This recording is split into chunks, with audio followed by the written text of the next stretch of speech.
ეს კარუგდებელია. მე-7-მე საუკუნეების წმინდა გიორგის სახელობის მონასტერი.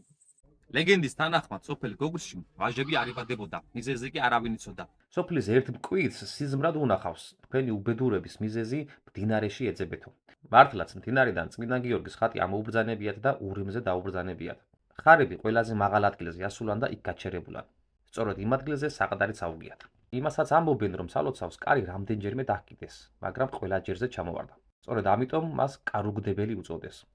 გადმოცემა იმასაც გვიამბობს, რომ ორ მეფობის დროს, დავით ულუსა და დავით ნარინის მეფობის პერიოდში, აქ წმინდა გიორგის მენჯის ძვალი ჩამოუბრძანებიათ და მისი მადლი ამ საყდარში დღემდე ტრიალებს. გიორგობის აღსანიშნავად მორწმუნეები წინა ღამით იწყებენ სალოცავზე ასვლას. ის განმავლობაში სხვადასხვა რეგიონიდან მომლოცველთა ნაკადი არ წყდება. ყოველ 6 მაისს წმინდა ადგილს ათასობით მორწმუნე სტუმრობს. აქ მოდიან უშვილო წყვილები, სნეულები, შეფიცულები, ადამიანები, რომლებზეც მედიცინა უძლურია და ასე შემდეგ.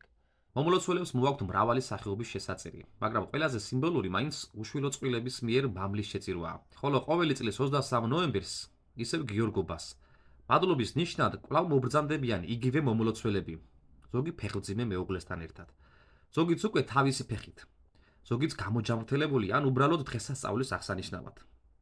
და დღეს საქართველოს და მთლიანად მართლმადიდებლურ სამყაროს გილოცავთ გიორგობის ბრწყინვალე დღესასწაულს, გოგნის წმინდა გიორგის ფარავით.